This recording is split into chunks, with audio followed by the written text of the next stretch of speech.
السلام عليكم ورحمة الله وبركاته. الحمد لله إن الحمد لله حمدا كثيرا والصلاة والسلام على رسول الله وعلى آله وصحبه أجمعين. أشهد أن لا إله إلا الله وحده لا شريك له وأشهد أن محمدا عبده ورسوله وختام النبيين ورحمة للعالمين وداعيا إلى الله بإذنه وسراجا منيرا. أما بعد. I'm going to tell you tonight about my journey from where I once was as a former Christian youth minister to how I got to where I am now. There's a lot of bumps in the road. You know, it seems pretty clear. Yeah, you're a minister and now you're a Muslim.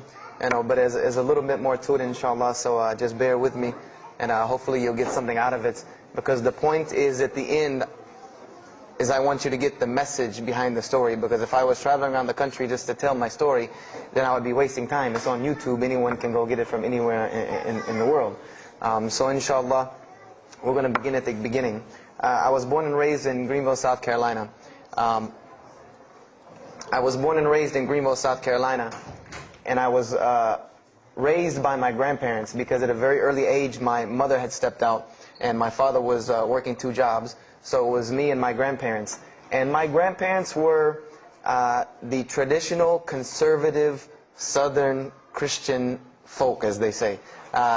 They were they were very, very conservative in their ideals and their ideologies, in their ways. You know, as you hear about, people being set in their ways. That was my grandparents. Like we did it this way, and this is the way you did it every single day, and that was it.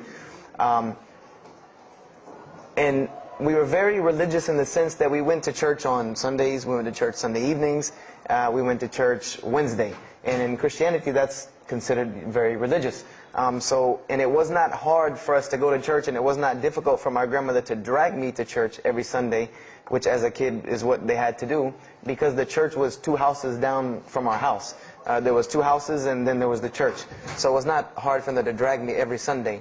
And I hated church as a kid because of the simple reason that, we were brought up United Methodist. And Methodist is, for any of you know, it's very traditional. It's not like you think about like screaming and shouting in church and all that. No, you listen to the preacher, you stand up and you sing, you sit back down, you listen to the preacher, you stand up and sing, you sit back down, listen to the preacher, and that's it. That's all that happens.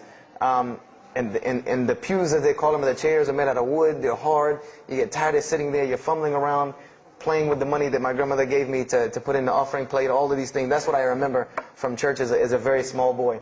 But the thing that I do remember enjoying about church was Sunday school. Sunday school is what I got enjoyment from, because went to Sunday school, you painted pictures, of like Noah building the ark, you painted, all these pictures of Moses splitting the Red Sea.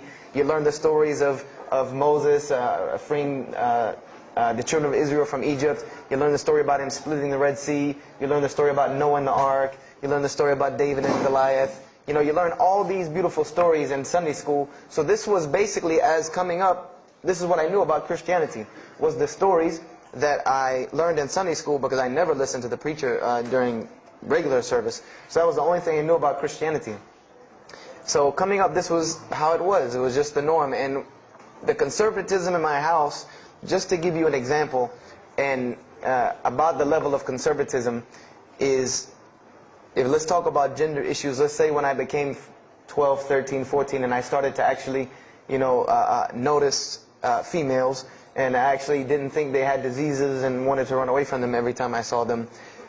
Let's say I wanted to have a girl over or something of this nature. It was so serious to my grandmother that I had to make an appointment with her, let her know this girl was coming to my house. We had to sit in the formal living room, which in the South, I don't know how it is here, but you have the dining room, then you have the formal living room with all the nice stuff that you don't go in unless there's company over. And my grandmother either had to be sitting in the same room with us or in the kitchen where she could see directly in the room. I mean, this is just how it was in my house. This is how my grandmother and grandfather were. They were very stern. They were very loving, but there were rules, and those rules were the way they were, and they did not change. So this was my upbringing. And I would say at about the age of 12, 13, 14, more along the age 13, 14, I started going to the Saturday evening youth services at my church that were for 12 and up.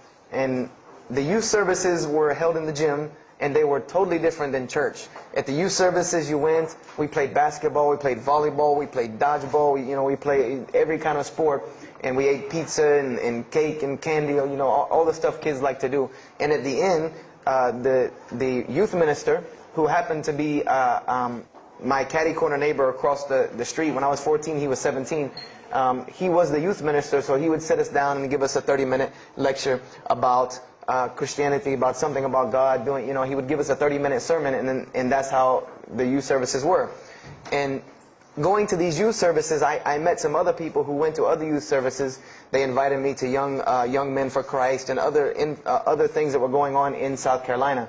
And so I started to go to these different retreats and camping trips with them. And so that is when I would say that I started to become a Christian out of will. I became a Christian because I wanted to, not because it was something I was dragged to do. I started to actually want to be Christian. This is something I wanted to do. I made my own choice and my own decision to do it. So when I turned 15, I started going to high school. And when I was a freshman in high school, my best friend, who was the youth minister, was a senior in high school. And I remember we had a very close bond because I had not had my license yet, so I used to ride with him to school every day. And it was a big deal for me to be able to ride to school with a senior, especially since he had a brand new, or it was a brand new, but he had a restored '67 Mustang, which I've always been a fan of cars when I was a kid. So we had a very close bond, and we were very good friends because both of our parents were very similar. They didn't let us do much. So we spent a lot of time with each other. And when I became a sophomore, he graduated and started to attend Bob Jones University. I don't know if that rings a bell with anyone, but Bob Jones University is a very prestigious conservative Christian college in South Carolina. It's probably the most conservative college I've ever seen because the Moody Institute is known as one of the most famous in this country since Chicago. But Bob Jones is conservative to the point to where when it comes to men and women, like men and women are not allowed to get caught talking to each other in a room alone if they're not married, holding hands on campus. The men had to wear button-up shirts or polo shirts tucked in with slacks or jeans. The women had to wear skirts, no jeans, skirts that came down to the ankle, and a shirt that came to the wrist. And this was part of the guidelines for Bob Jones University. You didn't party, you didn't drink, there was none of this that happened at Bob Jones University. And he started going there, and his major was textual criticism. And textual criticism probably doesn't ring a bell with anyone, and to explain it in detail would probably take another entire lecture. But just to give you a brief synopsis of what is textual criticism. A textual critic takes the ancient manuscripts of the Bible, the pieces of parchment that were found all over the world, and he has to learn Hebrew, Greek, Aramaic, Latin, these languages that these parchments have been found in. And he has to take these scriptures and try to find out where they came from, why there are variations in the many different versions of the same parchment. Let's say you have Matthew chapter 1 from the Bible. There might be 5,000 different variant readings of Matthew chapter 1 in 6 languages. And so he has to be able to take all these and sift through them, try to find out why there's so many variations of the readings, and then determine which one is the original. And that's not as easy a task as it seems. You could figure, which whenever the oldest is probably a more original, which is not the case. Since there are no originals, you might have one parchment that is the oldest parchment of the group, but it might be a copy of a copy of a copy of a copy of a copy of a copy laden with mistakes. And then you might have the newest parchment in the series that might be a once over copy from an original, or a twice over second copy from an original. Therefore, it would make the newer parchment more original than the older one. So it's not a very easy field to go into. And he started studying textual criticism, and being that I was his best friend, I started studying textual criticism. Whenever he was, doing his homework or research papers, I was right there with him. Whenever he did a homework, he would always let me read it. Or when he finished his papers, he would give them to me. He would pass down all of his papers to me. Every textbook, when he was done with it, he would give it to me. I started to learn a little bit of Greek, a little bit of Hebrew. So I became, started to become a layman's textual critic, and I applied to Bob Jones University in my sophomore year because it was a 3-year waiting process for Bob Jones. And when I turned 16, almost 17, my friend came to me one day and he asked me a question that I had never really even pondered upon. He asked me, he said, "Have you ever read the Bible?" And I said, no, in church. I mean, yeah, we've all read the Bible in church. You know, your parents make you open it up and look at it.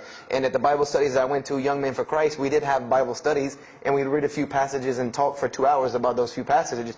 But he's like, no, have you ever read it? You know, like you read a book beginning to end. I said, no, I don't know anybody that's read, nobody that I knew had ever read it, beginning Genesis 1:1 to the end.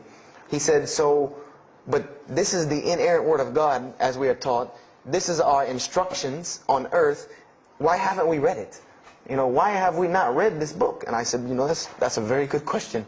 And he gave me a challenge. Well, it was basically a challenge for us both. He said, let us start with Genesis 1:1 and let's read the Bible and let's see what God says to us. Because this is the inerrant Word of God, inspired to men, for instructions for us. So let us see what God says to us. If God can talk to the preacher through this book, why can't He talk to me? I said, you're right. I said, that's very good. I had a lot of time on my hands. I wasn't really allowed to do much anyway after school. So I said, why not? Let's read the Bible. I was somewhat nerdy as a 14, 15-year-old, 16-year-old. So we started to read the Bible. And we decided to go from Genesis 1:1.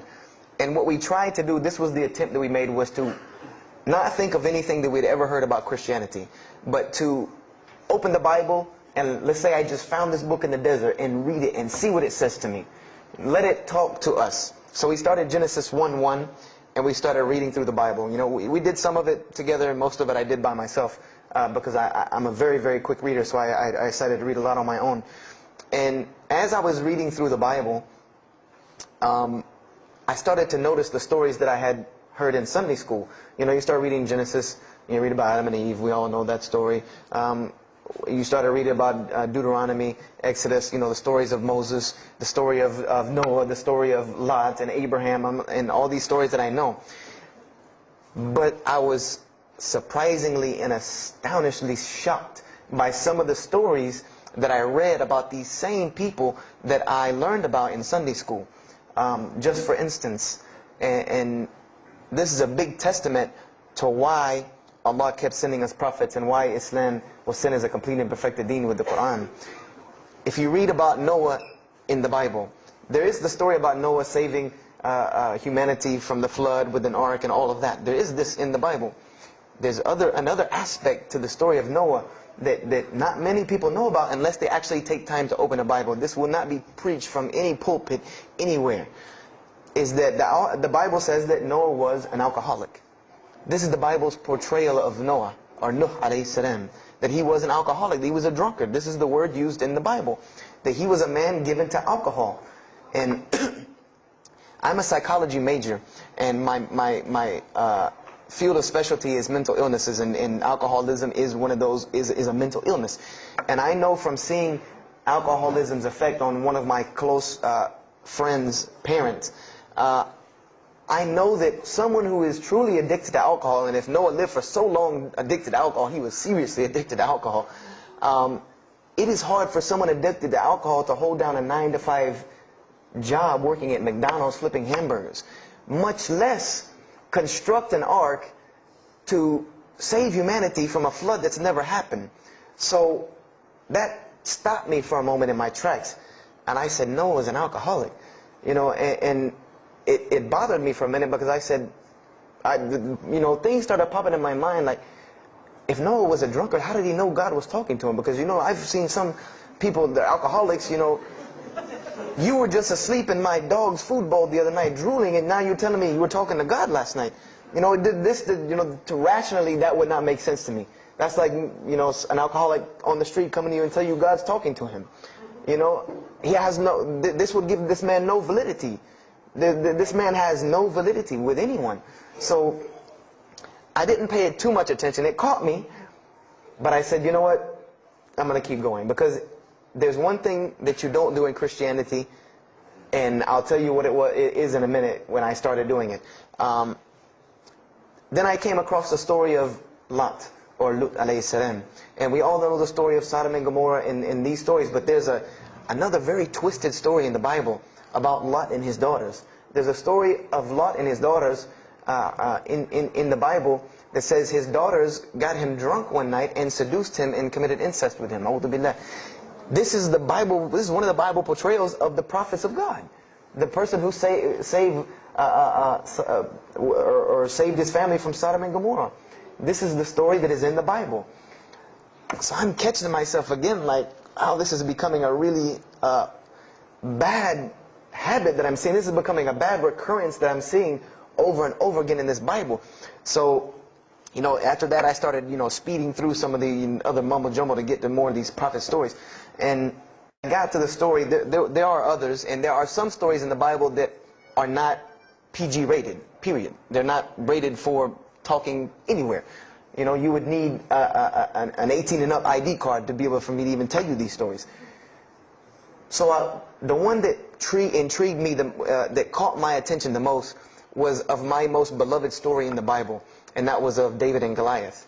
That was my most intriguing story to me, because not only was, it said that in the Bible that David was a very small man and Goliath was a very big man, and that was appealing to me because I've always been very short, and as a kid I was really short. So, I said this was a very beautiful story to me, just in its prose and in its concept of overcoming. And so I started to read about David. And there are very beautiful stories about David in the Bible. There are indeed. But there is one story about David in the Bible that shocked me to my core. And it's a story about three people. There's three people in this drama: David, Bathsheba, and Uriah. And it says that David saw this woman named Bathsheba, and she was one of the most beautiful women of her time. And she happened to be married to one of the commanders of his army named Uriah. But David on this day decided that he was not able to resist his temptation to be with this woman Bathsheba, so he did. And he committed adultery with her. And knowing that he did this, the way that he decided to cover it up was he sent a letter to the generals of his army, saying that when the battle was fierce, for everyone to pull back and abandon Uriah, so that he would be killed, and when he dies, then he could have Bathsheba, no harm, no foul. So David went from being the slayer of Goliath, the hero from man, to an adulterer, a plotter, and a murderer. And so this is when I really caught myself and said, hold on now. Something's wrong here. Something's got to give. I said, because to me, God's prophets in my mind were people of example. People who I could follow as an example. Someone who was supposed to be the best of us, so that we could follow them and emulate them. And they're turning out to be worse than some of the people that you see on America's Most Wanted. David is somebody that, if I only knew this about him from the Bible, I see him coming down the street, I'm going the other way and calling 911, because he has to have a warrant out on him for something. This is what I'm thinking in my mind. This man is not an honorable man at all. He killed Goliath, yeah, but he killed this other guy named Uriah to be able to commit adultery with his wife. So I committed the cardinal sin in Christianity. I started asking questions. This is the one thing you do not do in Christianity, is you don't ask questions, especially not about issues like this. So I went to my pastor and I started asking questions. What's going on here? Pastor, there's a very bad recurring habit about these men in the Bible. What is the deal here? And I remember he told me the same thing that almost every pastor or every evangelist or anyone I talked to about this, same answer, almost like it was programmed. They would put their hand on my shoulder and say, Brother Joshua, don't let a little bit of knowledge wreck your faith. Because you're not justified by knowledge, you're justified by faith. And they would quote me verses like, lean not on understanding, Paul's, we're justified by faith in Jesus Christ. They would quote this whole line of thing to me like it was already pre-programmed, that they programmed in pastor school that people are going to ask you questions and here's the answer. So, I said to myself, I don't know, Pastor, this just seems kind of odd. He said, let me tell you something. What you're reading is the Old Testament referring to God's covenant with the children of Israel. And they were a different people, a very stubborn, crazy people. So why don't you move on to the New Testament? In the New Testament, you'll find the new covenant that we're under with Jesus Christ, and I promise you things will change and be better. I said, okay, perfect. So I went ahead and finished and got to Malachi, and then started with the New Testament. So I opened the New Testament. I said, here we go. Let's start all over again. But there were a few things that I had learned from the Old Testament that I wanted to keep in mind when I started to read the New Testament. I learned, number one, that God was one in a unique sense. This is what I learned from the Old Testament, that God was one in a singular, unique sense. This is over and over and over and over very clearly in the Bible. God's nature is one. This is so clear through the Old Testament. And that He was very jealous about His worship. And every single time the children of Israel would turn to something else other than Him, He would punish them and restrict their lifestyle. This is something that I learned. And it kind of, the similitude to me with how God dealt with the children of Israel was, and I hate to use this stark contrast, but it's almost as if one of us went out, God forbid, I hope not, and let's say we went out here and robbed a bank. You rob a bank, you're going to jail for a long time. And every day when you wake up, do you think that jail is going to look like the Hilton at LAX? No, I doubt it. It's probably dark, cold, bad food, orange jumpsuits, not nice people, the whole 9 yards. And the reason why this is, and I know this now from studying psychology, is that this is supposed to be a stark reminder every single day when this person wakes up that you are in jail. This is supposed to remind them every single day you're in jail because you committed a crime. And we run this, not you. This is the message that is being portrayed to this person in jail. So when the children of Israel kept rebelling against God, He restricted their lifestyle. If you study Judaic law now, it is some of the most strict religious law you can find. All of the good things that we enjoy as Muslims, even when it comes to dietary laws, like the good parts of the meat that we are allowed to eat, they can't have these things. These are things that are restricted from them. Why? Because God, Allah, wanted to remind them every day that I am Allah. I am your God. You will worship me. I run this, not you. And I understood this from reading the Old Testament. This is a concept I had come across. So I started with the New Testament, Matthew, Mark, Luke, and John. And one other thing that I did when I started to read the Bible was, if you go to Barnes & Noble, let's say you go to Barnes & Noble and you take a book off the shelf, what is usually the first thing you look at? The title. Then the next thing, the author. You want to know the title and the author. What is the name of the book? Who wrote it? And if you do this test with every single book of the Bible, you get a title and no author. Author unknown. Or author is appears to be so-and-so. Or we derive that so-and-so possibly written this. Like let's just say for Exodus, they say Moses wrote Exodus. Which if you read some of Exodus, he couldn't have written all of Exodus because the last part of Exodus is Moses' death, burial, and Joshua taking over the children of Israel. And now, unless Moses was a sure indeed prophet that was able to write things after he died, then he did not write these things. And so when you go to Matthew, Mark, Luke, and John, I wanted to know Matthew who, Mark who, Luke who, John who, because it's called the Gospel according to Matthew. The bad thing is that no one knows. No one knows because no one penned their name down to these things. No Bible scholar in his right mind will tell you that we know for sure Matthew so-and-so wrote this, Mark so-and-so wrote this, Luke so-and-so wrote this, John so-and-so wrote this. It's factual information that we do not know who wrote these. So I was intrigued. I'm like, that doesn't, why would somebody write this book that's supposed to be passed down over generations and people are supposed to, this is the inspired word of God to guide mankind, and nobody decided to pin down who wrote it. But anyway, I started to read it, and I started to notice things about the teachings of Jesus Christ. And they were not what I had learned in church. When Jesus spoke, He spoke of the nature of God.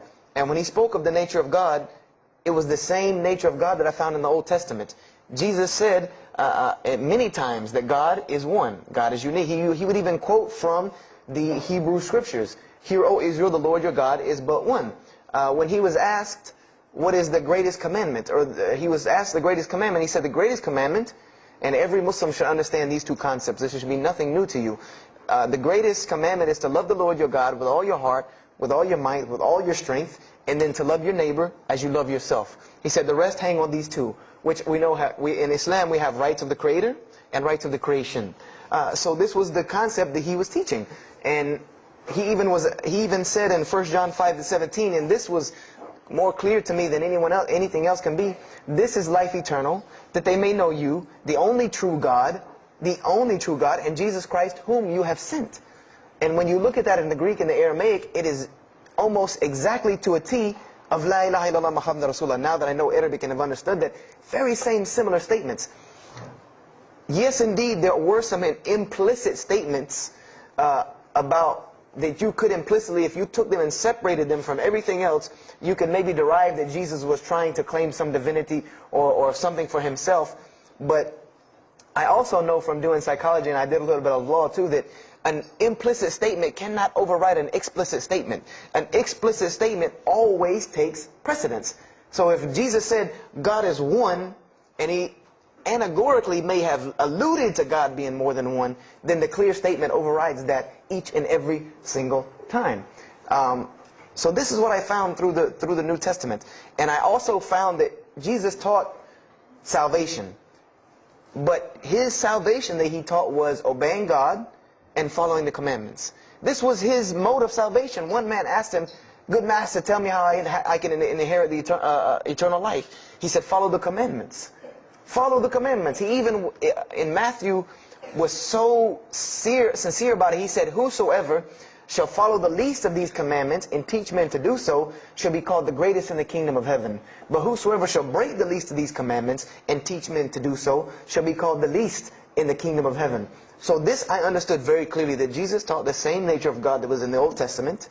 He taught that the salvation lied in worshiping God and following the commandments. This I understood. Matthew, Mark, Luke, and John were very clear about this. You know, there were other things, the only begotten Son, you know, but these things were not in red letter, so I did not give them as much weight as what I did to the actual words that Jesus Christ was saying out of his own mouth. So I read Matthew, Mark, Luke, and John. All of it was saying the same to me. I said, and I was thinking to myself, this is not what I was taught about Christianity. You know, you're taught that God is 1 in 3, 3 in 1.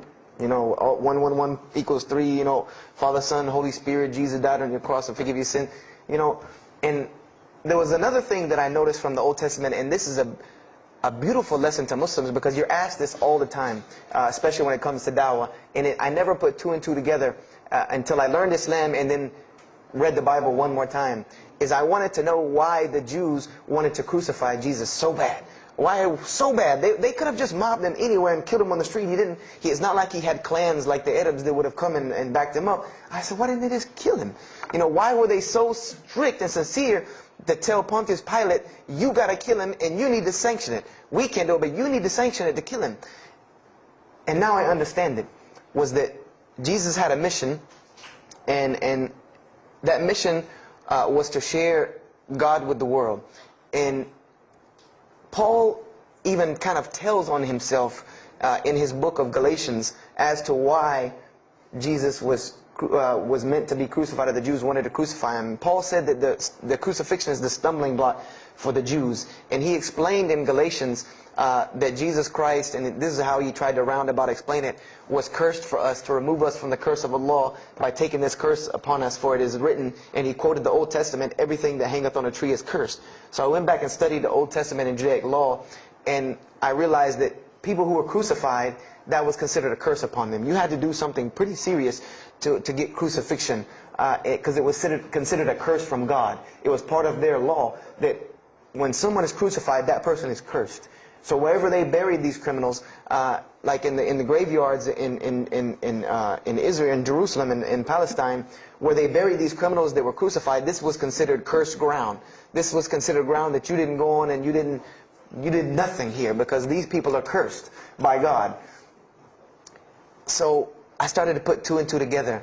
It's not that they wanted to kill Jesus, because they could have just killed him. They wanted to disprove who he was. This was their point, was to disprove who this man was. He said he's the Messiah. They wanted to disprove it, and they knew if you can crucify Jesus, he can't be the Messiah. He cannot be our Messiah if you can crucify him. And even if he is, if we can still force our crucifixion on him, then that'll detriment his message. So they understood this and knew this, and this is why they wanted to crucify him. And this is exactly why Allah saved him from it. Because everyone asks you, why did Allah save him from the crucifixion? Because you cannot crucify. That was part of his law that he came to fulfill, that he could not be cursed according to this law. He said, I have come to fulfill the law. To fulfill it. Therefore, he couldn't be cursed according to it. And this is why he went to the Garden of Gethsemane and asked God to remove this from him, because he knew how detrimental this was to his message of crucifixion. So I began to see all of these things. So I started to read. I got to the book of Acts and started to read the writings of Paul the Apostle. And things went from this to this. It went from one way to another way. It went completely flipped, turned around. The entire teachings went from obeying God, worshiping God, following the law, to worshiping Jesus Christ and abolishing the law completely. Paul even wrote to the Galatians, "Oh, you foolish Galatians, why are you still following this cursed law? Jesus Christ came as a curse to remove us from the affliction of this curse." So I said to myself, but Jesus just said a few books before this that whosoever shall break the least of these commandments and teach men to do so shall be the least in the kingdom of heaven. And here you go, Paul preaching this gospel to abolish the law. So I even asked, what is going on here? So I started asking my pastor, and my pastor said, now you're getting into deep water. You know, now you're starting to question the New Testament. You really have some issues. You know, they even thought that I might be, possessed and all kinds of things. So I had a very big conflict going on inside of me, and my friend took me to his textual critic teacher, his professor. And what this man told me probably wrecked my faith in Christianity. And I always say, I doubt he would be very happy me traveling around the world telling people that a Christian professor from Bob Jones University wrecked my faith in Christianity. But he did. Because what I asked him was, what happened to all these contradictions? You know, in the Old Testament there are many contradictions. If you study Hebrew language, you'll understand that when you read some of the Old Testament or the Torah, that there are some parts of the Torah that you can see is the most beautiful Arabic that you can see, the most beautiful Hebrew that you can see, just like when you read the Quran. It's very beautiful Hebrew. And then 2 chapters later, you'll see Hebrew that looks like a broken 3-year-old who is trying to scribble some Hebrew down. It looks very colloquial, very dialectic. You can tell it's not the same person speaking. So I went and asked him about all this stuff I saw. And he told me, he said, what you have is a book written by men over centuries and centuries and eons and eons. And he says, and this book started as an original that was copied and copied and copied, and somebody added a mistake, and somebody came behind him and corrected that mistake and added 2 of his own. Someone came and copied it and skipped a line and added a line where it wasn't supposed to be. And then someone else came and copied it and took it to his country, and in order for it to fit well with the doctrine they were teaching, he would cross out a dot here or cross out a word here or change a word here so that it would fit with the theological ideas of this part of the world. And he said, and after all these years, you have a book now that is compiled from all of this, written by the hands of men that still have men's fingerprints left on it. And that's what you have. You have an imperfect book that is only perfected through faith. This is exactly what he told me, that this book is perfected through faith. You cannot perfect it textually. It's not a textually perfect book. Those who believe in it by faith. And so I said, here we go again with this faith thing. You know, I said, God gave me a brain for a reason. If he did not want me to use it, he would remove this reason and logic part of my brain out and replace it with more faith. So, and I was of the opinion, as the saying goes, my grandmother didn't raise a fool. I'm no fool. I said, I can't believe in this. This book I've been taught is the inerrant word of God, and you're just telling me that it's a book of errors that's only perfect through faith. That's like me taking a 1982 Datsun all beat up and say, if you believe it can be a Mercedes. If you believe. That would make no sense. You can't take a car to the car dealership and say that. No, if you really believe it, if you look at it right, it's a Mercedes. So I said, no, this is a book full of errors. And God's religion is perfect. If God has a religion, it's perfect. If he has a book, it has to be perfect because he is perfect. So I left Christianity completely. And I decided that I was, I had learned some concepts from the Bible. God was one. You couldn't fool me of that. I had also concepted that there should be nobody standing between me and God, because He created me without permission from anyone. Therefore, I don't need to be taking permission from someone to go to Him. If I had to be forgiven for something, it should come from Him, because on the day of judgment, it's going to be me and Him alone.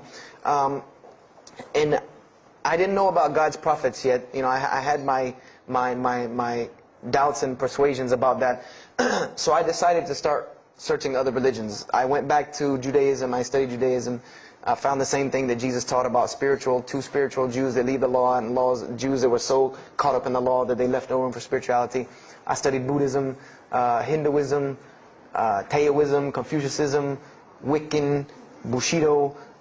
Everything I could get my hands on, every type of ism or religion, I studied it. But there was one litmus test that I used for every religion.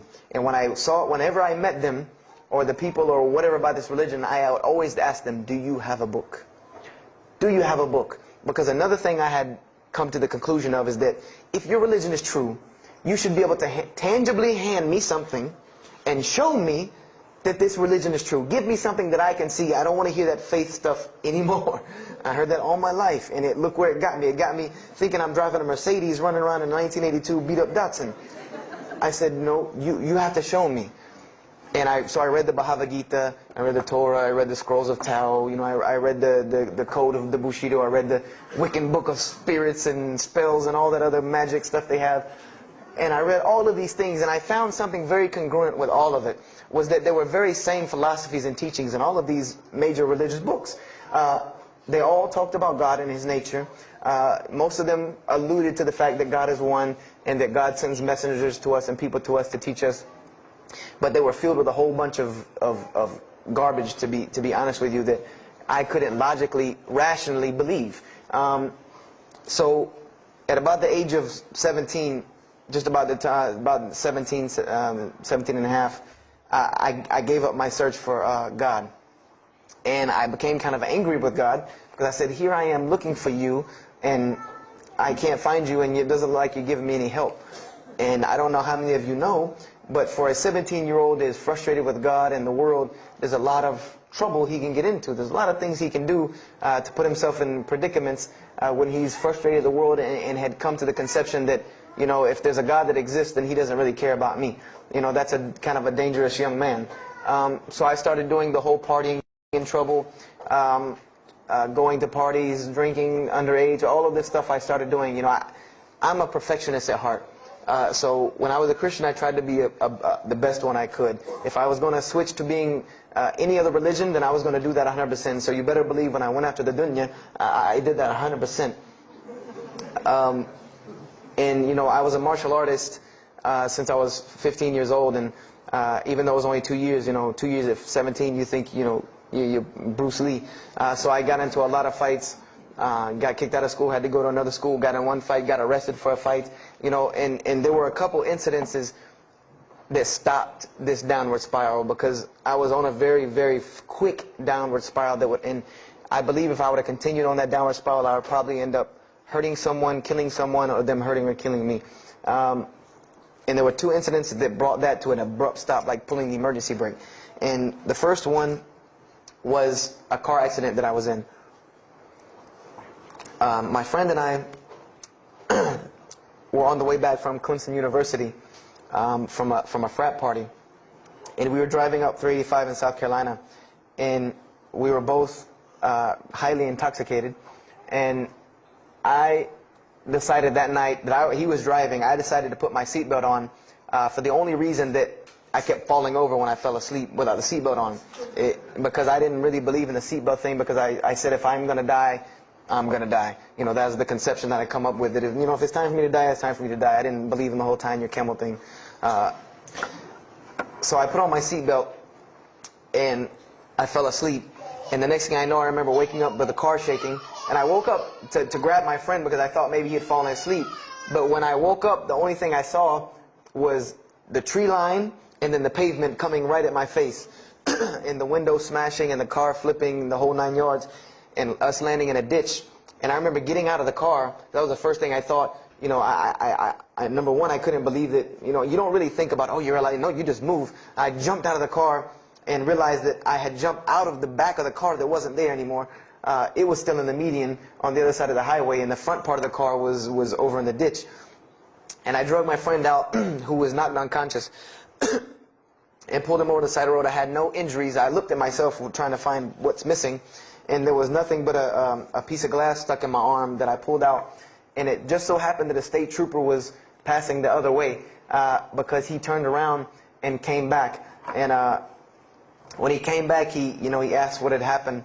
And the first thing he asked me was, did you see what happened? Because there was other people who would pull over, so I guess he thought that I was a bystander, because I started to walk towards him. He's like, did you see what happened? You know, where are the people? I said, yeah, I really saw what happened. I was in the car. You know, and he was like, you know, as they say, like the color drained out of his face, because he was shocked. He said, how were you in that car? You know, and of course they took him to the hospital. My friend got arrested, DUI. But before he put us in the ambulance, he was a man of God, because he looked at me and he told me, he said, young man, you better realize that you're on this earth tonight for a purpose. The only reason you're still alive is that God has a purpose for you. If not, you don't live through things like that. People without purpose, if you didn't have a purpose, then this night would have been your night. So you need to realize that. I said, this old man's out of his mind. You know, if God had been looking for me, he had the opportunity to get me a long time ago, so don't tell me about that God stuff now. So I paid it no attention, and about a month later, 3-4 weeks later, my friend and I, same two, he's on crutches still, we decided to go to New York City. We decided to just take off, drive to New York City. We didn't tell our parents where we were going. I said I was sleeping in his house. He said he was sleeping in my house for the weekend. So we drove to New York. And in New York, I remember going to the ATM to get some money. And in New York, they have these ATMs where you have to go in the little glass room to get your money at ATM. I don't know if they have that here or if any of you have been to New York. Now, alhamdulillah, you have to put your bank card in to go in there. But in '97, it was not like this. You went in, and it was almost like the game Mousetrap, because you go in, take out your money, criminal comes right in behind you. There's nowhere for you to go. You know, there's nowhere to run. So I went in and I took my money out of the ATM. And I heard the door open behind me, you know, so I turned around, you know, I thought somebody was coming in behind me, and there was a man who put a gun to my face. And he must have really needed this money, because he didn't ask me anything, he didn't say a single word. I just remember looking at the gun in my face and him pulling the trigger. And it was a revolver, and to this day, I'll never forget that image in my head of seeing that little spindle turn and hearing that very distinct click of a revolver. And it probably could have been like a .32 snub-nosed gun like this, but when it was in my face, it looked like one of those like cannons that you see on the movies. And I remember when he pulled the trigger, I didn't think anything. You don't think anything. It just blank. You just go into this like shock of blankness. And then a couple seconds later, thankfully I had been doing martial arts. That might have helped me overcome the fight or flight syndrome, because all I could think was, go! You know, like myself kicking myself, like, what are you doing? Go! So I bum rushed him, we went flying, he went flying, money went flying, gun went flying. And I took off and went to the hotel and didn't say anything to anybody. We went back to South Carolina the next day. And I didn't say anything because we weren't supposed to be in New York. My grandfather would have killed me. If that guy didn't kill me, my grandfather would have took care of it. So I didn't say anything until about a month or two later. You know, I kept having nightmares about this same incident. I kept having night terrors from this incident.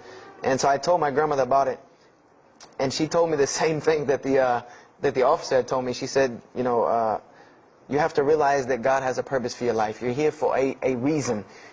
People don't go through the things that you've been through and still walking on this earth without a reason, and you're pushing the limit. This is what she told me. You're pushing the limit, really. God has something for you, and He wants you to get it, but you're pushing it.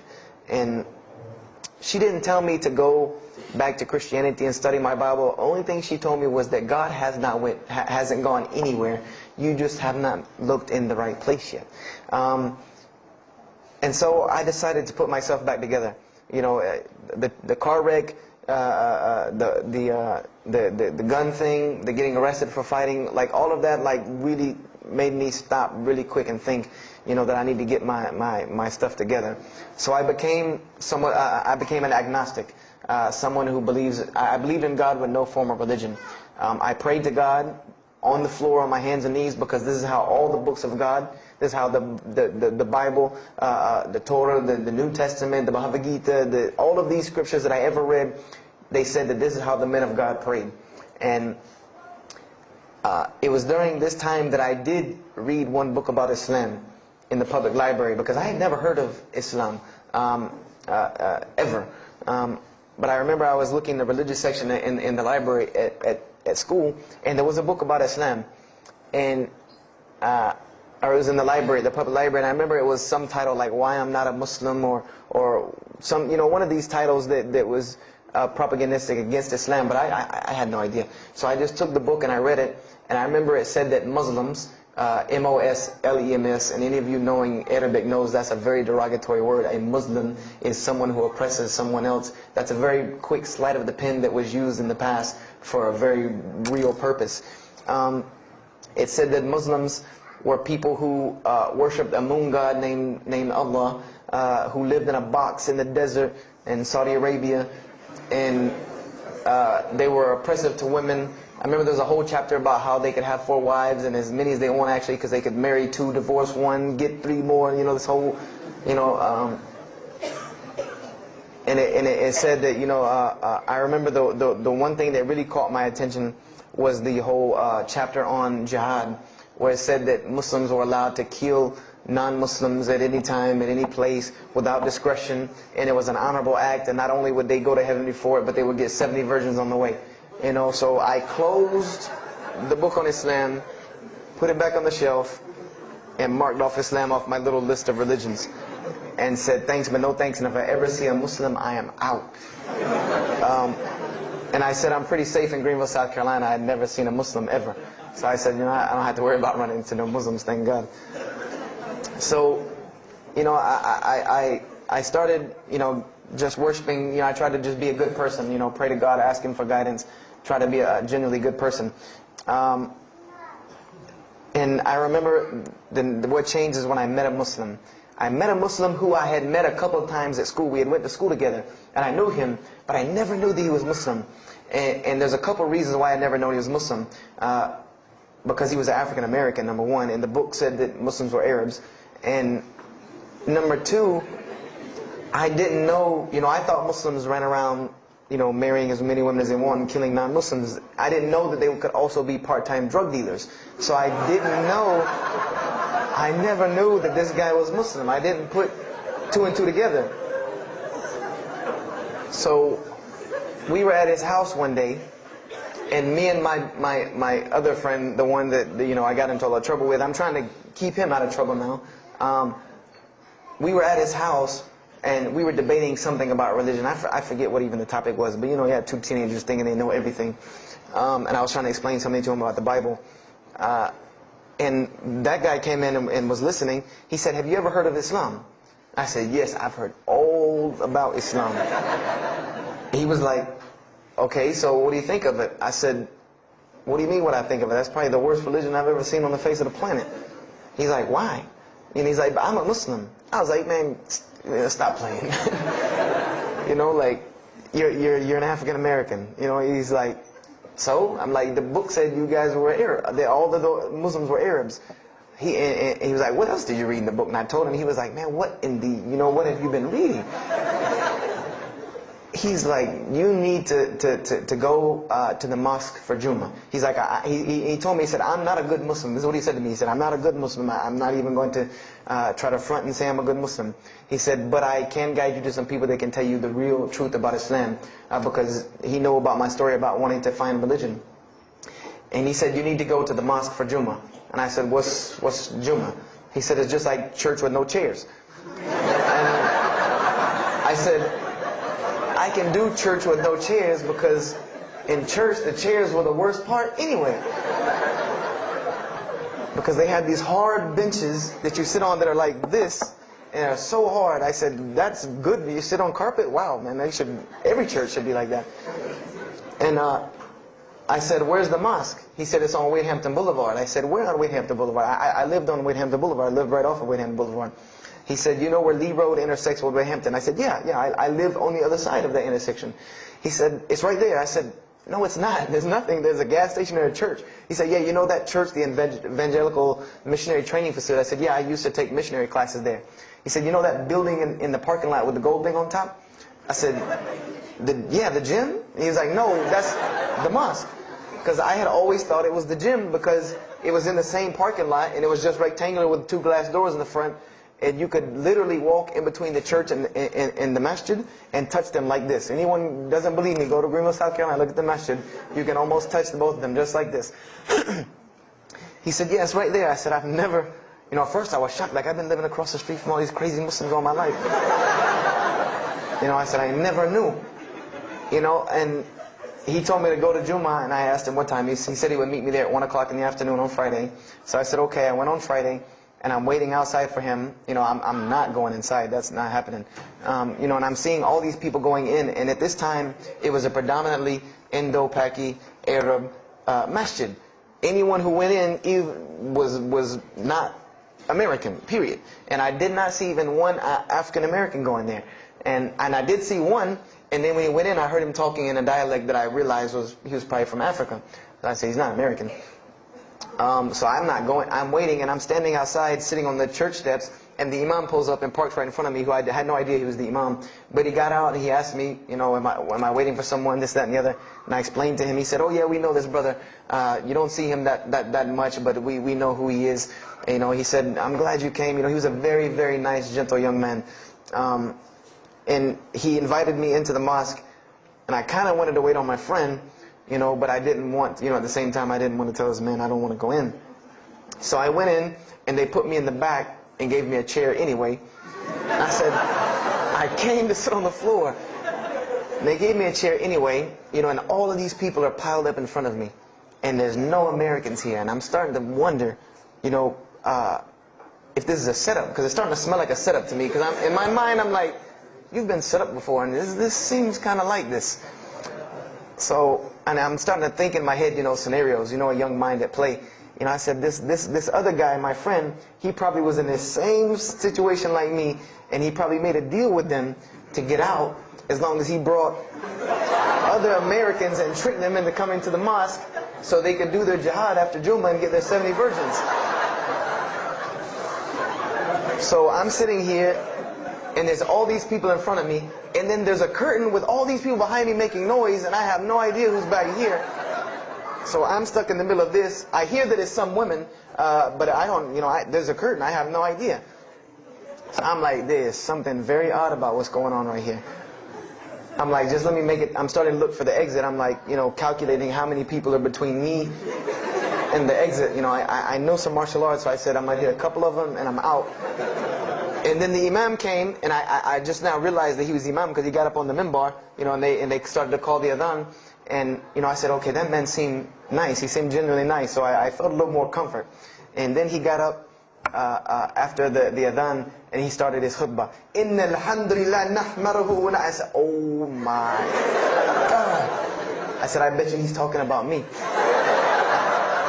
And he's being forceful. He was getting loud and banging on the minbar, and he's pointing in my direction. I'm like, oh man, I got to get out of here really quick, I said, well, I'm going to take my chance with the women behind me. I'm going through the curtain.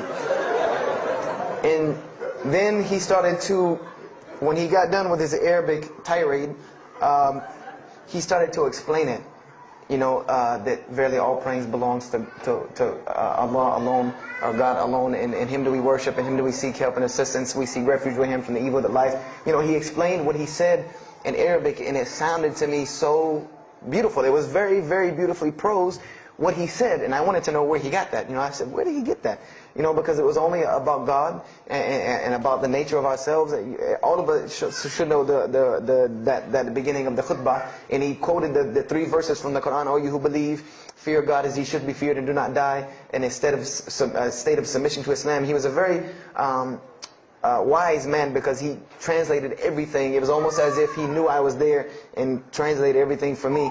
And he. I remember to this day what the khutbah was about. And I don't know if he did it because I was there, or if that was his already planned khutbah, but it's almost as if it was meant for me. The khutbah was that, the title of it was that the forgiveness of Allah is open to anyone at any time, at any place, no matter what, unless they have committed shirk. And the prose of the khutbah was a very long hadith. A very long hadith that some of you will know. And just to make it short, it was the hadith where the Rasulullah ﷺ met Angel Gabriel or Angel Jibreel, and Angel Jibreel was telling them to tell him that if the Muslims commit this certain sin, to tell them that Allah would forgive them. And every time he would tell the Muslims, they would say, okay, well then what about this sin? And he would go back and meet with Angel Jibreel, and he would go back and come back and say, tell them that Allah will forgive him for that. And this discourse happened, for many different sins. And then finally Angel Jibreel alayhi salam said, tell them that Allah has said, no matter what they do, even if their sins are compiled, like the oceans are from the east to the west, as long as they have not associated a partner with Allah, tell them that Allah will forgive them. And I remember he told me that, or he said that, that the door of repentance to God is open as long as you have not seen the angel of death or the sun hasn't risen from the west. I didn't really understand the sun risen from the west thing at that time. But, and he said that, God's forgiveness has to come from God alone. And this was the whole premise of his khutbah, was on forgiveness and tawbah. And I was saying to myself, these are all of the same concepts that I had formulated through reading the religious scriptures myself. And I'm asking myself, where did he get this stuff from? Where did he get all this? And he started using names like, he used the name Ibrahim alayhi salam, he used the name Musa, and I'm like, he translated it to Abraham and Moses. I'm like, where did he, where is he getting these? These are names from the Bible, I know these people. And so after this, the khutbah, they started lining up for the prayer.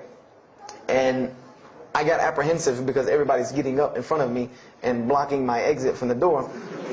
And so I guess one guy in the back saw me, and because I had to move back a little bit, he said, we're about to pray. And I said, pray to who? And he said, to God. I said, which one? And he said, the one that created the heavens and earth. The same one that's in the Bible, the only creator of the heavens and earth, the only God. I said, yes, I know him. And so the Imam started to pray, and when he recited the Quran, I know it sounded very intriguing. I had no idea what it was.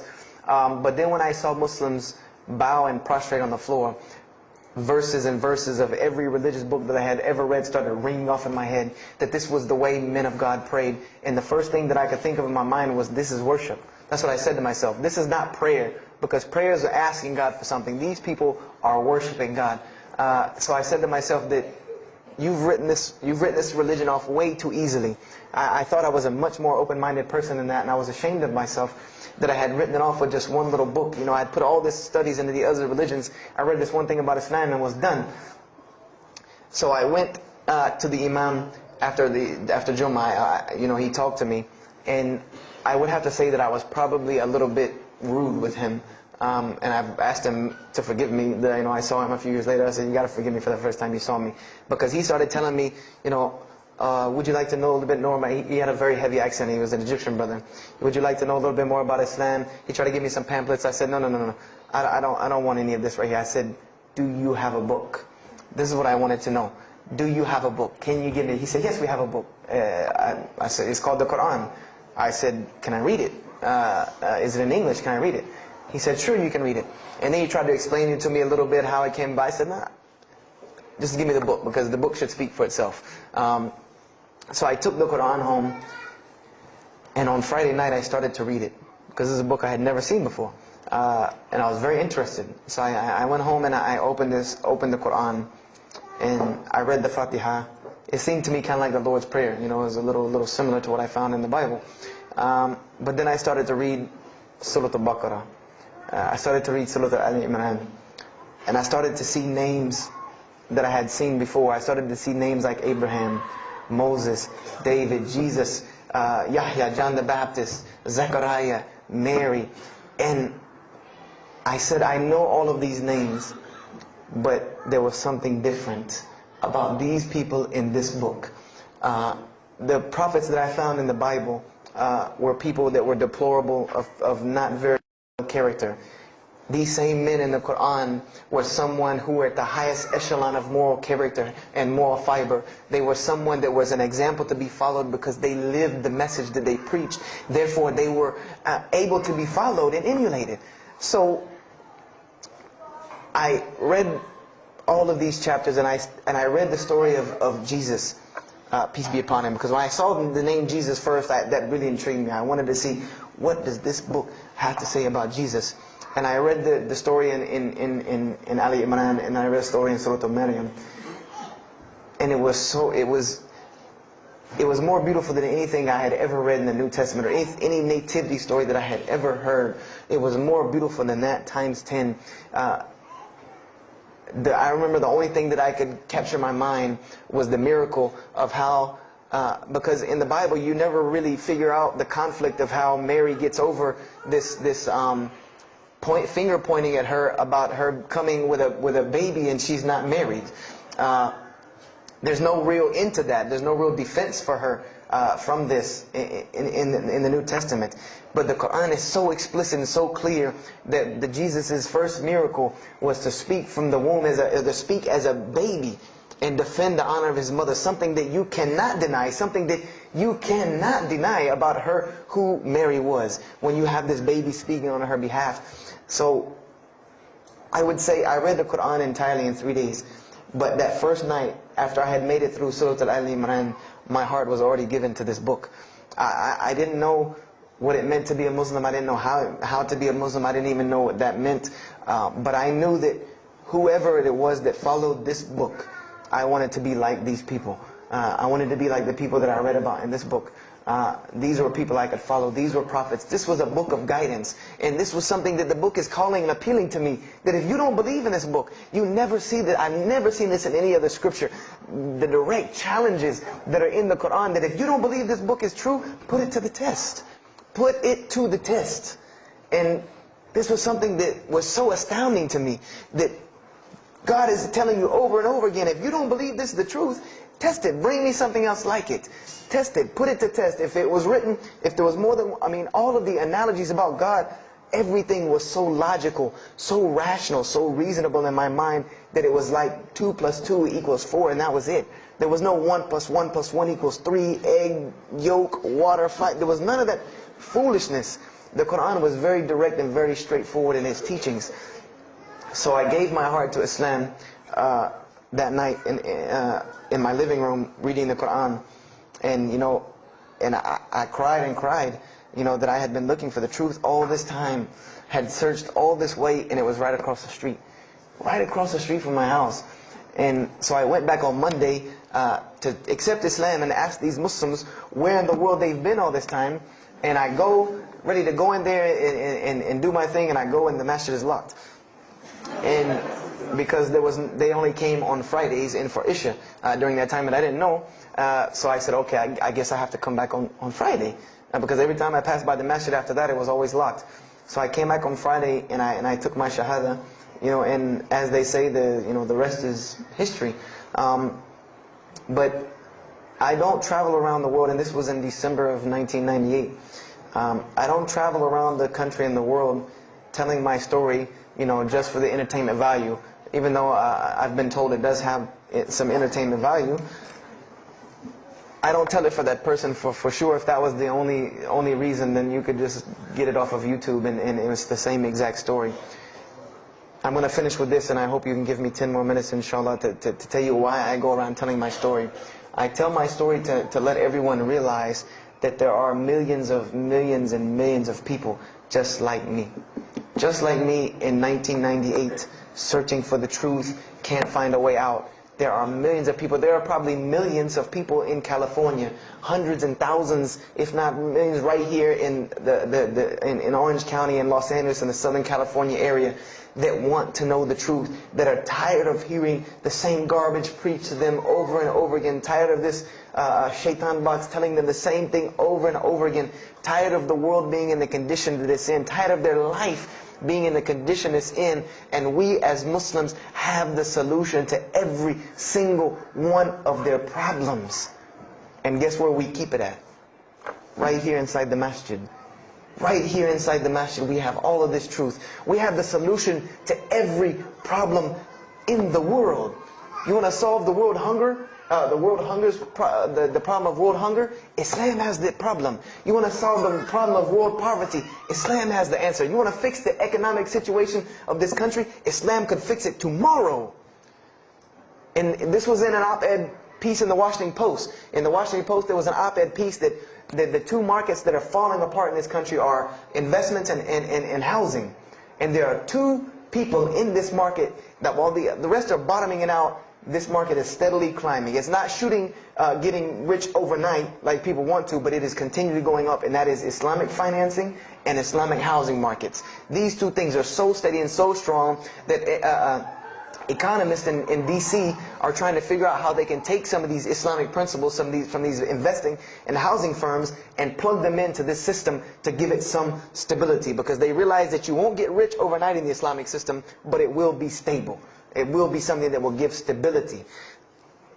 So they are starting to find out that Islam has the answer and the solution to their problems.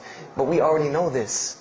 We already know this, that we can solve every world problem with Islam. We'll put an end to it. But the problem is, we're hiding it from the people. Unfortunately, willingly or unwillingly, knowingly, unknowingly, we are hiding this from the people. And there's a statement in the Quran and that Allah warns the Jews about what they did with their religion. And it is a statement that is left in the Quran for us, that verily those who conceal the evidences and the clear proofs, after we have made it clear for them in the book, they are those who are cursed by Allah and cursed by those who curse, unless they repent and reveal that which they have been concealing. Those I will accept their repentance, because I am the one who accepts it, the most merciful. We have become guilty just the same way the Jews have of hiding the truth about their religion. When they saw the Prophet Muhammad ﷺ, they knew the truth and wanted to hide it. People, we know the truth about Islam, and we are hiding it. We as Muslims are running around begging Allah for dignity and honor and help when He has already given it to us in this deen. Everything that a Muslim could ever want has already been given to him in this deen of Islam. Anything that you ask Allah for, there is an account set up for you to go take it out of. You just got to find it where it's at. And any of you, I'm not going to go through the ayahs for they're too long, but if you want to know the solutions to every one of your problems in this world and the hereafter, just go read Surah Al-Saf, ayah 10 through 13. Very, very easy solution. If I had the time, I would read them to you, inshallah. But we have the cure to every disease in the world. And we're not giving it to the people. And I want to use this as a parable because I really want this to hit home with you. Let's say, what is your name, brother? Abdullah, mashallah. Let's say me and Abdullah are best friends. We're brothers in deen, we're roommates. And we've been roommates for years and years and years. And let's say brother Abdullah has contracts an illness, a disease that is one of the most painful diseases that any human being can ever go through in his life. And it's not something that's going to kill him quick. Let's say this disease is going to suffer and fester with Abdullah and make him not be able to eat, sleep, nothing. He's just miserable all the time. When I come home in the evening, he's rolling around on the floor in pain. And let's say I know him in this condition, and let's say one day I come across the cure for his disease. Someone tells me that if you give this to Abdullah or anyone like him, he will be instantly cured and he will never suffer again. And let's say I take that and put it in my pocket, and I don't give it to Abdullah. Why? Why don't you give it to Abdullah? Well, number one, I'm way too busy. I have 2 jobs, going to school, I have a long commute back and forth, I got to drive up and down the 405 every day.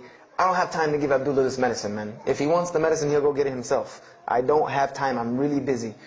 Number 2, I'm not a doctor. I should not be prescribing Abdullah medicine, and I'm not knowledgeable in medicine. If he wants help, he should go see a doctor. I'm not a doctor. Number 3, Abdullah's, please forgive me, but Abdullah's kind of stubborn. He doesn't really listen very well. He probably, he's kind of set in his ways. So even if I tell him this medicine is good for him and it'll cure him, he probably wouldn't even take it anyway. So why waste my time? Do any of these excuses sound familiar? And let's say I don't give this medicine to Abdullah and he dies. And let's say he dies the most painful death that you can ever imagine. I want to ask you a kind of rhetorical question. I want to ask you kind of a rhetorical question. Do you think on the Day of Judgment that Allah is going to call me and Abdullah up and ask him about this incident between me and him because I've oppressed him? I have oppressed him. I've allowed him to suffer knowing that I could ease his suffering. I'm sure Allah is going to ask us about this. But you know the beauty about Islam is that if Abdullah was a good Muslim, bore this disease patiently and died, he dies as a shaheed, inshaAllah. And on the Day of Judgment, this is how beautiful Islam is, that he could very well come before and Allah ask us about this, and Brother Abdullah say, you know what? Allah, I forgive him, so you forgive him. This is the beauty of our religion. And Allah will forgive me. But the disease I want to tell you about is the disease that every single non-Muslim walks around with every single day, and they don't even know it. It has no real physical symptoms. And that's the disease of shirk. The disease of being jahl, being ignorant about Allah subhanahu wa ta'ala. Allah gives them life and they worship someone else. Allah feeds them and they thank someone else. He created them and fashioned them in the womb of their mother and knows them better than they know themselves. And they have no idea who He is. They don't even know who He is. If that doesn't pain your heart to see a person in this condition, then for sure the hearts have become hardened. Because when I see non-Muslims, especially when I sit in places like airports, I see this disease. I see it on them. I see them walking around with it. And there's so many of them passing me, I think to myself, there's no way I could talk to all of them. There's nothing I can do. And this disease is something that not only is not going to show up as a physical symptom, and is going to leave them ignorant about Allah subhanahu wa ta'ala, but when the day they die, they will die the most physically painful death that anyone can ever suffer. The Rasulullah said that when the angel of death comes to the disbeliever, it doesn't come kindly. He yanks the soul through the nose, and it's as if his flesh is torn from his bones. It's as if they take Brother Abdullah and turn him upside down and stuff him in a human paper shredder. This is the death that is waiting for those who do not know Allah subhanahu wa ta'ala. And you know the unfortunate thing? That while you've been sitting here listening to me, thousands of people have died. Thousands of people have lost their life not knowing Allah while I'm talking to you right now. People in this city have lost their life, and there's nothing we can do about them. They're gone. It's too late for them. We can't save them even if we want to. And that's a deplorable, deplorable, sad, sad fact, that we can't save them. But there are many, many, many, many who we can save. And that all that takes is us taking this light of Islam we have and showing it to the world. There's a statement in the Bible, and I finish with this. Whether Jesus ﷺ said this or not, doesn't matter, because this statement is one of the most profound statements that has been somewhat of a focus for me in my mission of da'wah. It is said that no one would bring a candle into his home and then place a bucket on top of it, because then no one would benefit from the light. No, if someone would bring a candle in their home, they would set it on the table in the middle of the room so that everyone could benefit from this light. And unfortunately, the Muslims of this generation, we are a bunch of candles with buckets on top of it. No one can see our light. No one can see the beauty of Islam. And believe me, if you don't see it, believe me, take it from someone who was once standing on the outside looking through the window at that light. It is one of the most beautiful things you can ever lay your eyes on. It is a treasure to be found of treasures. And everyone else can see this, and they will see this if we show it to them. If we allow Islam to be Islam. If we start becoming Muslims, meaning that the best form of da'wah that you can do to this world is very, very simple. It's not complex. It doesn't take a 10-hour workshop, even though some of the details do. But if you want to know the way, the best way to do da'wah is for Muslims to be Muslims. That's it. Study our history. Study the history of Islam. Why was the world conquered by Islam? Not through military campaigns and wars, but through Muslims being Muslims. The most populated Muslim country, Indonesia, was because of Muslims being Muslims. A few Muslims deciding to get up off their behinds and go to another country and live their life as Muslims, not shaving off their deen to be pleasing to those people, but being Muslims. And when the people asked them and inquired, what is it about you backwards Arabs that we've heard all these crazy things about? Now you come out of the desert with pristine moral and character, and you have better ethics and morals than we do. What is it that has happened to you people? And their answer was, La ilaha illallah, Muhammad Rasulullah. That we believe in Allah and He has sent us a man named Muhammad, and we emulate his lifestyle. That's why we're like this. This is what conquered the world for Islam. This is what conquered people's hearts for Islam. Was the truth and the beauty of it and its simplicity of its message. This is what brought me, and this is what the world needs. With all of this foolishness going on in the world, this is what it needs, the simplicity of Islam, whether they want to hear it or not. They know it in the bottom of their heart. When you show them the truth, even if they turn away from it, they know it's the right thing. They know it's the truth. And on the day of judgment, you can stand before Allah subhanahu wa ta'ala, having washed your hands and saying that I did my job. And I finished just one more thing. I finished with this. If you don't believe this is important, if you don't believe this is one of the most important things you can do as a Muslim, then the last statement of Prophet Muhammad ﷺ to the Muslims as a whole, he gave his farewell sermon. And we know that what his farewell sermon was a summary or a synopsis of what Islam is and its general principles. And he knew this was the last thing he was going to say to the Muslims as a whole. And how did he end this sermon? Those who are here, pass this on to those that are not here. For verily it may be that the last one that hears my message may understand it and knows right here among us. He gave a command to those Muslims to pass it on. And for those Muslims to pass it on. And for those Muslims to pass it on. Until there was no one left to hear this message. This was a command he gave. The last command he gave to this ummah as a whole. And then what happened? He pointed his finger to the heavens and said, "O Allah, bear witness that I have indeed conveyed your message." And upon saying this, what happened? Allah revealed the surah, "This day I have perfected for you your deen, and completed my favor for you, and chose for you Islam as your religion." And the last statement that Prophet Muhammad ﷺ gave to us before this was revealed was that we must pass this message on. He gave us that duty. He took that duty that was only reserved for prophets. No one else, no other. If you don't believe me, go read Surah Al-Bayna about what was commanded of the other nations. No other nation was given this opportunity and blessing to pass on this deen except us. Because there are no more prophets coming. So the job falls on our shoulders. Qurans are not going to fall out of the sky and hit people when they're walking down the street. This job has now become ours. And just like if the Prophet Muhammad ﷺ had not done his mission, he would have been accountable before Allah. If we do not do our job of spreading this message of Islam, we will stand before Allah on the Day of Judgment. Don't be the person standing before Allah on the Day of Judgment and your neighbor that you've known, your co-worker that you've known 10, 15, 20 years come and find you and tell you, you knew this day was coming. You knew this day was coming and what was going to happen to me, and you did not say anything to me. And those people will complain to Allah about us. They will complain to Allah about us. Because we have the truth right amongst them, and we're not giving it to them. We need to stop hiding it in our masjids, in our homes, in our hearts, and we need to give it to the people. It's beautiful, trust me. Just hand it to them. Just hand it to them. I promise you they'll take it. Because it's something that is so pure and pristine. And now forgive me for probably going over my time. And if we have time, I want to leave some time for questions and answers. I will be outside to take any questions and answers. The only last thing I want to announce and let you brothers and sisters know is one of my biggest dawah projects is a DVD project that I do.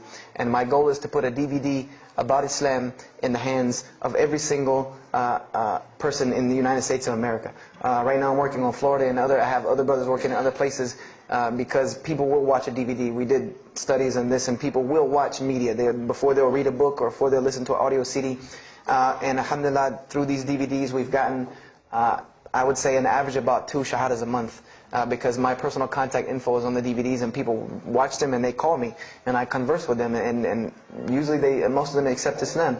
I just had a shahada the day before yesterday from Irvine, Texas, from someone who had bought the DVD and given it, a Muslim had bought it, gave it to his friend. His friend hated it or didn't want it, so he gave it to another person, and that person gave it to a co-worker at work who watched it and accepted Islam. So this is one of my biggest projects. And the way this project works is I make 100 DVDs, and I brought 2 of them with me today. I'm going to explain what they are. The way this project works is I make 100 DVDs, and 75 of them go out to different dawah arenas. And the other 25 I make available for Muslims to purchase for 2 reasons: so that they can be, so that I can buy another 100 to make, and so that you can share in this ajr along with me. Because when you purchase a DVD, that makes another DVD, or you give it to a friend, then you share in this ajr with me. And everyone knows that da'wah is the biggest pyramid system because of the hadith Rasulullah sallallahu alaihi wasallam, that one who calls to guidance gets the same reward as the one guided, without that reward being lost from him. So I made these DVDs available to the Muslims so that you can put a little effort in da'wah and make another 100 inshallah. So I brought 2 today, and they're outside.